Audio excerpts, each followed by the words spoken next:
So for you to think you're going to rescue them, that is not going to happen. These people are asocial. They don't want to be around anybody else. And I'm going to tell you why. Other people take the attention away from them.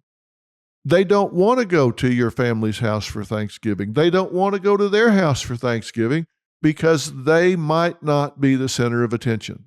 And if you say, well, okay, go for me. I miss my sisters. I miss my brother. I miss my parents. So go for me. If God forbid they go, they're going to sit there and make smart aleck remarks and put downs and make everybody miserable the whole time. Pray to God they don't go, because you're going to be sorry if they do. And when you say you want to go, you want to see your family, they're going to gaslight you. I told you they're going to gaslight you.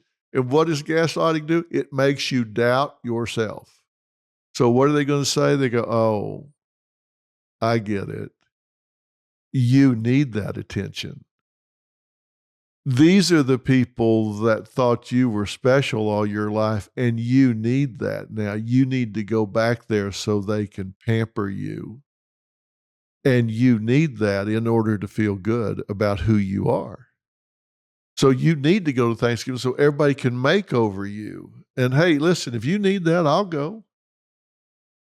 I mean, I love you. I would think I would be enough for you, but if not, hey, listen, I load up. Hell, let's go. That's the gaslighting. They're making you feel like there's something wrong with you for wanting to have a healthy attachment to your family or people in your life who you're connected with. When we first started talking about covert narcissists versus the brash and bold narcissists, you thought, well, maybe these are kind of baby narcissists. Maybe these are those that they're not quite so bad. But what you're seeing now is that they're just as entitled, they're just as arrogant, they're just as sucky, they're just as demanding and demeaning as the classic narcissist. I think in many ways they're worse. At least those other ones are easy to spot. These masquerade as depressed, sad, wounded, damaged. And who do they pair up with? They tend to connect with empathetic people. They find people that have caring hearts, giving hearts. They find people that care about somebody besides themselves. And so you go and say, hey, this person seems really depressed. They seem really sad. Maybe I can help them out. And they may have some good qualities about them. I'm not saying they're bad human beings, but they will appeal to your empathetic soul. And then once they get their hooks in you, yeah, they're going to make you pay. They're going to make you pay. And they're going to be real hard to pin down about it. Their goal, because as I said, this is all about leveling, is to keep you one down, make you feel small so they can feel big. And here are some questions to ask yourself if you're being manipulated, if you're being gaslighted. When you're around the person that you think might be a covert narcissist, do you kind of tend to get the feeling that you just can't do anything right? Do you tend to feel trapped in your relationship, isolated from other people, where you have to devote your attention to this person and you're guilt-induced if you need or want anybody else? Are you lonely? Even though you're in a relationship, are you left feeling lonely? Are you riddled with doubt and worry that you can't measure up, you're not smart enough, and you're too delicate? Now, you would feel that because anytime you complained, a covert narcissist would be telling you, hey, look, you're just too thin-skinned. There's nothing wrong with me. You're just too thin-skinned. When you need to grow up, you need to grow a pair. You need to toughen up. Is your predominant feeling in this relationship guilt and shame? Do you spend an inordinate amount of time listening to this person tell you how great yet undiscovered they are? They don't get up on a soapbox and beat their chest. They tell you how great but undiscovered they are. If they only knew, I could fix this whole thing. I've got the answers. They just don't care. They don't want me to fix this. Do they lie to you and then tell you they didn't? Do they demand rather than command respect? Now, this is a big distinction. There are those who demand respect because you just owe it to them versus earn it. So they command it with their integrity, with their conduct, with their behavior. Big difference between someone who commands respect versus someone who demands it. Anybody can demand it. Not everybody can command it. And I guess the acid test is this final question. Do you feel worse about yourself when you're around this person than you did before you were around them? Because if you have a healthy relationship with someone that you love and they love you, you should feel better about yourself having been around them than you did before you were around them.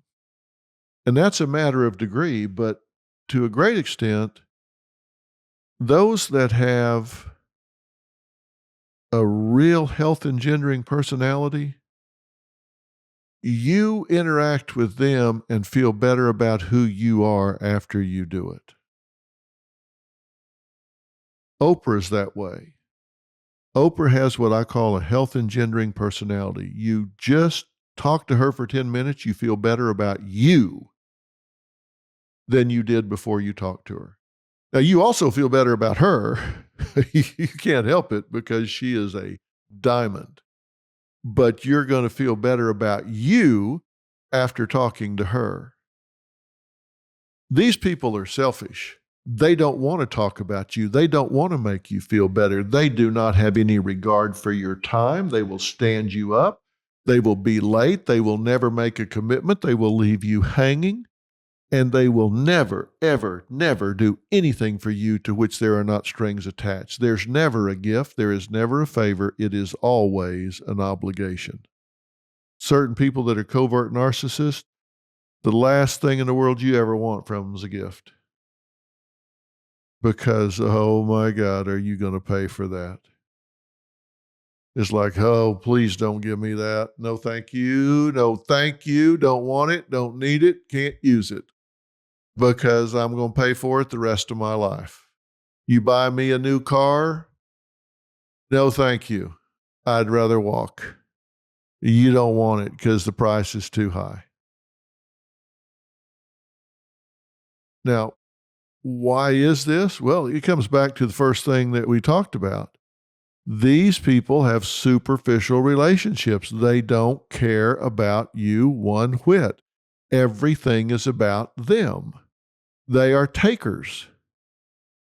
They approach everything by saying, what is in this for me? And trust me, if they give you something, it's leverage. It is not a gift. There are strings tied to it. There are steel cables tied to it. It is just bait. They're trying to hook you so they own you. Let's do a quick summary. Some signs that you're in a relationship with a covert narcissist. They're highly sensitive to criticism. They're passive aggressive in their behavior. They're always sabotaging you, mocking you, giving you the silent treatment, guilt-inducing you.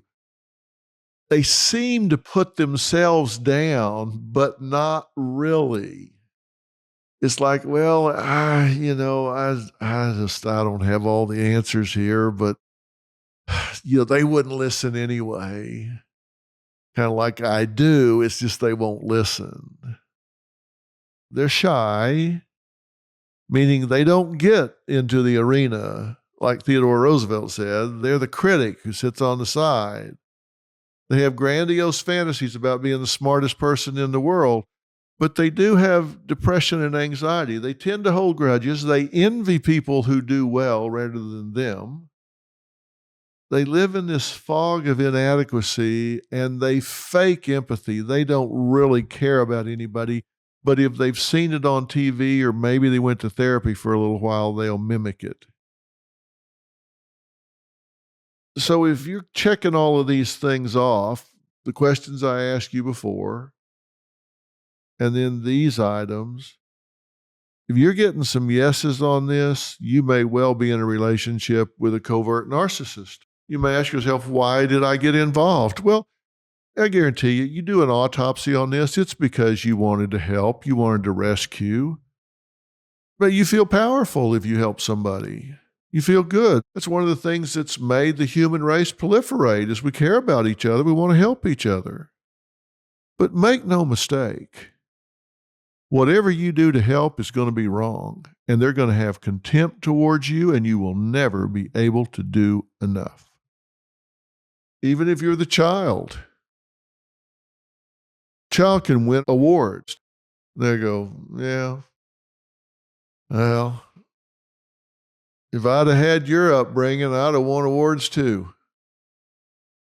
Well, maybe you fooled them, but I know who you really are. And look, the thing is, a lot of these people did have a tough ride. But the question is not, did they have a tough ride as a child? The question is, what are they doing about it as an adult? Having a tough childhood is not an excuse for being an abuser as an adult. It just means you have a steeper hill to climb. And living with depression, anxiety, creating work problems, that's no way to go through life. Even if you treat those things in a covert narcissist, you can treat their depression, you can treat their anxiety, you can treat a phobia, you can treat their addiction. And you think, okay, yeah, that's good, fix them up. Well, when you're through, you still have a covert narcissist. You just alleviated some symptoms. They still are entitled. They still think the world owes them a living. They're still going to be critical of everybody. They're just not going to be as depressed when they do it.